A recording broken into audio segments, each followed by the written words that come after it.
Hello everyone. कैसे हैं आप सब? आई होप आप सभी अच्छे होंगे। बच्चे, इलेक्ट्रोस्टैटिक्स का पार्ट 3 है ये। इससे पहले मैंने आपको चार्ज के बारे में बताया था। चार्ज की डिफरेंट डिफरेंट यूनिट्स बताई थी। किसी बॉडी को चार्ज करने के डिफरेंट डिफरेंट जो मेथड होते हैं वो बताए थे, और चार्ज की प्रॉपर्टीज़ बताई थी। अगर इस वीडियो से पहले आपने वो सारे टॉपिक नहीं पढ़े हैं तो मैं सजेस्ट करूँगा आप वो टॉपिक पहले पढ़ें, अदरवाइज़ ये आपको समझ में नहीं आएगा। ठीक है, तो चार्ज के बारे में आपने पढ़ लिया और आपको ये बात पता है कि दो चार्जेस के बीच में फोर्स होता है, वो अट्रैक्टिव हो या रिपल्सिव हो। 10th क्लास तक आपने इतना पढ़ा था कि फोर्स होता है, लेकिन आपने ये नहीं पढ़ा था कि फोर्स कितना होता है, मतलब उसका मैग्नीट्यूड जो होता है वो कितना होता है। तो ये जो कूलम्ब्स लॉ है, ये दो चार्जेस के बीच में या बहुत सारे दो चार्जेस के बीच में फोर्स कितना होगा, उस फोर्स को निकालने के लिए, उसका मैग्नीट्यूड बताने के लिए काम आता है। क्या कहता है कूलम्ब्स लॉ?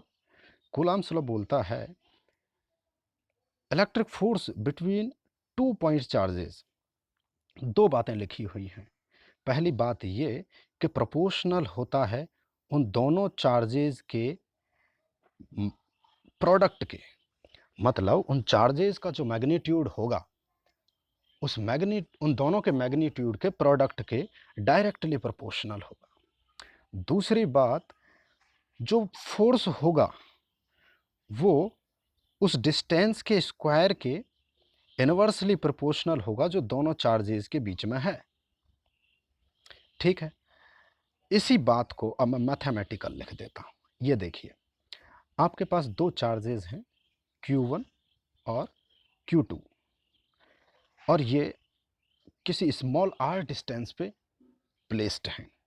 अभी अभी जो दो बातें लिखी थी वो लिखी थी कि इन दोनों के बीच में जो फोर्स होगा वो इन दोनों चार्जेस के प्रोडक्ट के प्रोपोर्शनल होगा। और जो दूसरी बात लिखी थी वो लिखी थी कि ये जो डिस्टेंस है इस डिस्टेंस के स्क्वायर के इनवर्सली प्रोपोर्शनल होगा फोर्स।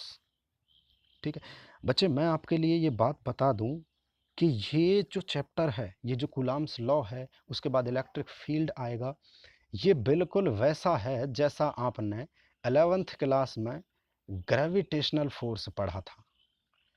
जो न्यूटन का लॉ था ग्रेविटेशन का, ये लॉ बिल्कुल वैसा ही है। आप याद करें, ग्रेविटेशनल लॉ में जो फोर्स होता था वो प्रोपोर्शनल होता था दो मासेज के। वहाँ पे दो मास बॉडी थी, यहाँ पे चार्ज बॉडी है, इसलिए Q1 Q2 है। और वहाँ भी जो फोर्स था वो डिस्टेंस के स्क्वायर के इनवर्सली प्रोपोर्शनल था।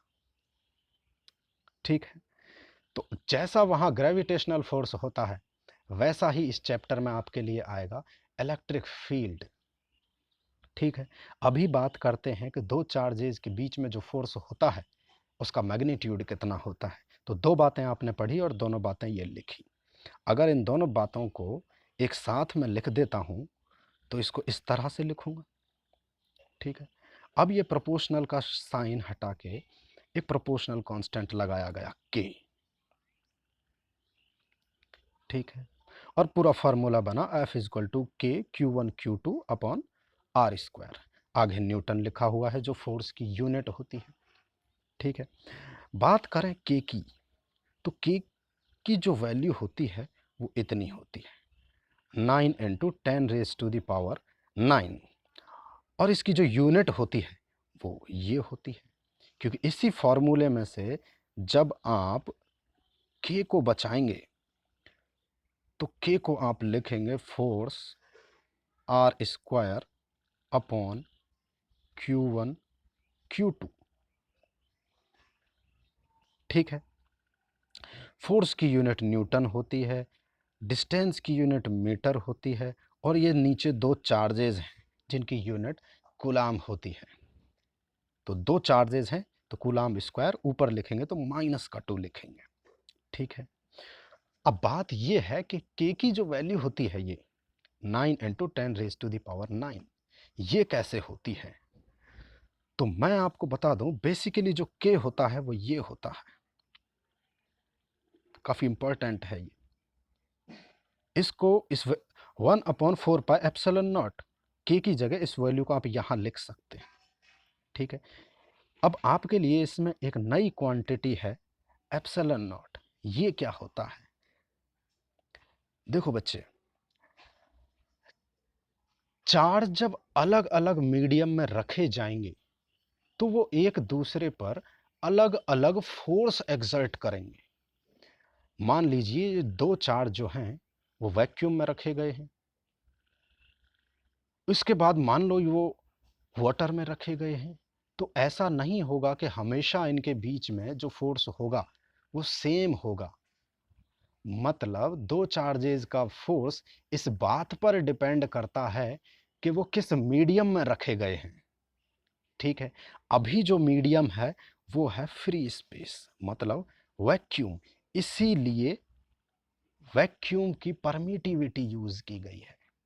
परमिटिविटी क्या होती है, इसके लिए मैं अगले वीडियो में स्पेशली वीडियो टॉपिक लूंगा, परमिटिविटी, जिसमें आपको परमिटिविटी बताऊंगा, मीडियम की परमिटिविटी कैसे निकालते हैं, और रिलेटिव परमिटिविटी क्या होती है वो बताऊंगा। तो हाल फिलहाल के लिए आप इतना जानिए कि के की जो वैल्यू होती है वो 1/4 पाई एप्सिलॉन नॉट होती है, जो भी अभी आपने देखी। और जो ये एप्सिलॉन नॉट है ये होता है परमिटिविटी ऑफ फ्री स्पेस। और ये क्यों ज़रूरी है? ये इसलिए ज़रूरी है कि दो चार्जेज के बीच का जो फोर्स होगा वो उस मीडियम पे भी डिपेंड करेगा जिस मीडियम में वो दोनों चार्जेज रखे गए हैं। ठीक है, अब बात करें डायरेक्शन की, कि फोर्स की डायरेक्शन क्या होगी, क्योंकि फोर्स वेक्टर क्वांटिटी है। ठीक है, तो इसमें क्या लिखा है देखिए, फोर्स की डायरेक्शन उस लाइन के अलोंग होगी जो लाइन दो चार्जेस को ज्वाइन करती है। मान लो ये दो चार्जेस थे वो Q1 एंड Q2, तो जो डायरेक्शन होगी वो इस लाइन के अलोंग ही होगी, इस लाइन के अलोंग। ठीक है, अब बात करते हैं कूलम्ब्स लॉ के वेक्टर फॉर्म की। अभी अभी मैंने बोला कि फोर्स जो है वो वेक्टर क्वांटिटी है। अब क्योंकि वेक्टर क्वांटिटी है तो उसकी एक डायरेक्शन होगी। ठीक है, तो मैं पहला केस लेता हूं जब दोनों चार्जेस सेम हैं, हो सकता है दोनों पॉजिटिव हों या दोनों नेगेटिव हों। ठीक है, इन दोनों ही केसेस में चार्ज एक दूसरे को रिपेल करेंगे, इसीलिए ये जो डायरेक्शन है वो यहां दिखाई है। देखिए, इस का फोर्स इस डायरेक्शन में है और ये फोर्स इस डायरेक्शन में है। ठीक है, अब देखिए इनको पढ़ना कैसे होता है। मैंने लिखा है F12, इसको कैसे पढ़ते हैं, force on one due to two, मतलब Q1 पे फोर्स Q2 की वजह से। और F21 जब मैं लिखता हूं तो मेरा मतलब होता है Q2 पर फोर्स किसकी वजह से, वन की वजह से। ध्यान रखिएगा ये कैसे पढ़ा जाता है, ये जो लिखा हुआ है इसको ऐसे पढ़ना होता है। अब देखिए, ये जो F12 है इसकी डायरेक्शन ये है, और ये F21 की डायरेक्शन ये है, और F12 की डायरेक्शन ये है। मैं थोड़ा आपके लिए रब कर देता हूं ताकि आपको समझने में आसानी हो जाए। ठीक है, मैं पहले बात करता हूं F12 की, इसकी ये डायरेक्शन है। आपको याद होगा कि वेक्टर की डायरेक्शन बताने के लिए एक यूनिट वेक्टर काम आता है। ठीक है, तो इस डायरेक्शन में F12 की डायरेक्शन में मैंने एक यूनिट वेक्टर डिफाइन किया R21।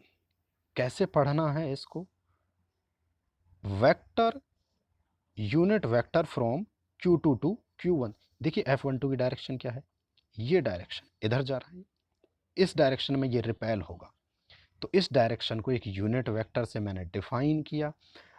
अब देखिए, ये वाला जो था वो मैग्नीट्यूड था फोर्स का, और आपको पता है कि मैग्नीट्यूड जब यूनिट वेक्टर से मल्टीप्लाई होता है तो वो पूरा पूरा वेक्टर बन जाता है। इसीलिए यहाँ पे F12 को वेक्टर लिख दिया है मैंने।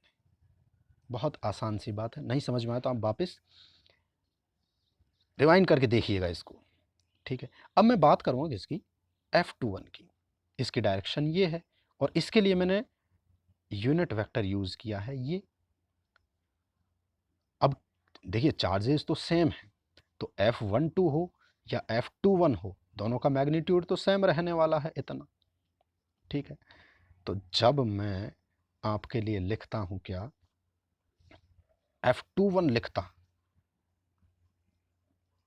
तो सिर्फ इसकी डायरेक्शन अपोजिट है। देखिए, सॉरी, ये अट्रैक्टिव के लिए है। इसमें मैंने लिया है कि एक चार्ज पॉजिटिव है और एक चार्ज नेगेटिव है, ठीक है। मतलब ये दोनों चार्जेस एक दूसरे को अट्रैक्ट करेंगे। अब देखो मैंने लिखा है force on 1 due to 2।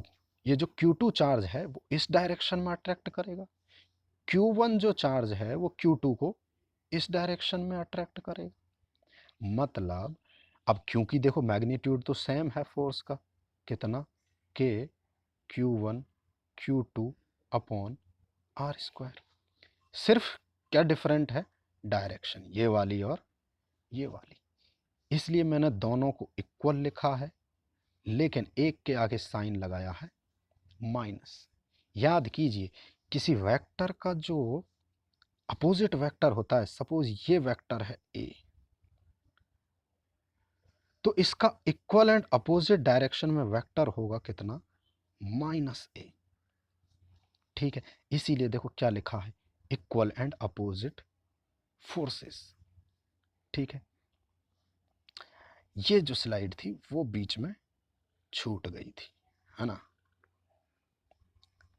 F21 को लिखता तो आप F21 को इस तरह से बोलते, force on 2 due to first one, और सिर्फ ये जो वेक्टर था ये बदल जाता और वापस से आपको इसको ऐसे ही लिखते, force on 1 due to 2, equal and opposite होगा किसके, मतलब रिपल्स, जब रिपल्सिव फोर्स था तो एक फोर्स इस डायरेक्शन में था, एक फोर्स इस डायरेक्शन में था। तो इसीलिए लिखा है कि दोनों जो चार्जेस हैं वो इक्वल और अपोजिट फोर्स से एक दूसरे को अट्रैक्ट या रिपेल करते हैं, ठीक है। ये आपका कूलाम्स लॉ था और उसका ये वेक्टर फॉर्म था, ठीक है। अभी तक मैं सिर्फ दो चार्जेस की बातें कर रहा था कि दो चार्ज एक दूसरे पर जब फोर्स लगाएंगे तो उनकी डायरेक्शन कहाँ होगी और मैग्नीट्यूड कितना होगा, ठीक है। अब मैं अगर बात करूं कि बहुत सारे चार्जेस हैं और किसी एक पर्टिकुलर चार्ज पर उन बहुत सारे चार्जेस की वजह से फोर्स निकालना है, तो मैं कैसे निकालूंगा। तो बच्चे उसके लिए काम आता है सुपरपोजिशन प्रिंसिपल। मैं आपको याद दिला दूं, ये प्रिंसिपल आपने 11th क्लास में पढ़ा था जब आपने वेव्स पढ़ा था और वेव्स का इंटरफेरेंस पढ़ा था। तो जब दो वेव इंटरफेरेंस करती हैं और उसके बाद जो रिजल्टेंट वेव निकलती है, तो उस वेव के लिए आपने सुपरपोजिशन प्रिंसिपल काम में लिया था, ठीक है। यहां ये क्या काम कर रहा है, बिल्कुल सेम काम कर रहा है कि किसी एक चार्ज पे बहुत सारे चार्जेस की वजह से फोर्स कितना होगा, ये कैसे निकाला जाएगा, ये ऐसे निकाला जाएगा। देखिए कितना होगा वो force, equal to the vector sum of the all forces exerted by, अब यहां कंसीडर कीजिए, मान लो n चार्जेस हैं, Q1 है, Q2 है, Q3 है और इसी तरह n नंबर ऑफ चार्ज। मुझे बताना है Q1 पर कितना फोर्स लगेगा। बहुत सारे फोर्स लग रहे हैं, ये जो Q2 है ये फोर्स लगा रहा है मान लो F12, ऐसे ही पढ़ते हैं हम इसको, F12 force on 1 due to 2, 3 की वजह से F13, हम इसको ऐसे पढ़ते हैं फोर्स ऑन 1 ड्यू टू 3। इसी तरह nth नंबर जो जो चार्ज होगा वो इतना फोर्स लगा रहा होगा। तो अब बात ये है कि ये बहुत अलग अलग फोर्सेस हैं जो इस Q1 चार्ज पर एग्जर्ट हो रहे हैं, ठीक है। नो मैटर ये फोर्स अट्रैक्टिव है या रिपल्सिव है, ठीक है। तो इस Q1 पे जो रिजल्टेंट फोर्स होगा उसका मैग्नीट्यूड कितना होगा? तो सुपरपोजिशन प्रिंसिपल क्या कहता है कि जो रिजल्टेंट फोर्स होगा वो उन सारे फोर्सेस का वेक्टर सम होगा। ठीक है, इसीलिए मैंने दिखाया, देखो फोर्स ऑन Q1 कोई वेक्टर F होगा। अब ये कितना होगा? वो जो सारे फोर्स थे जो Q1 पर लग रहे हैं उन सब का वेक्टर सम होगा। इस प्रिंसिपल को हम आगे के टॉपिक्स में यूज करेंगे जब हम किसी पर्टिकुलर पॉइंट पर इलेक्ट्रिक फील्ड निकालेंगे। ठीक है, जब हम इलेक्ट्रिक डायपोल पढ़ेंगे तब हम इसको यूज करेंगे। ठीक है, एक बात नीचे लिखी हुई है कि इलेक्ट्रोस्टैटिक जो फोर्स है वो बिल्कुल वैसा है जैसा ग्रेविटेशनल फोर्स होता था, जिसके बारे में मैंने अभी अभी आपको कूलम्ब्स लॉ में बताया कि ये बिल्कुल सिमिलर है। यहां पे चार्ज बॉडीज होती हैं Q1 Q2, और 11th में जब आपने ग्रेविटेशनल पढ़ा था तो आपने देखा था कि दो बॉडीज जिनका मास m1 और m2 होता है, सिर्फ मास और चार्ज का डिफरेंस है, बाकी लॉ एक जैसा होता है। दोनों ही लॉ डिस्टेंस के स्क्वायर के इनवर्स लॉ को फॉलो करते हैं।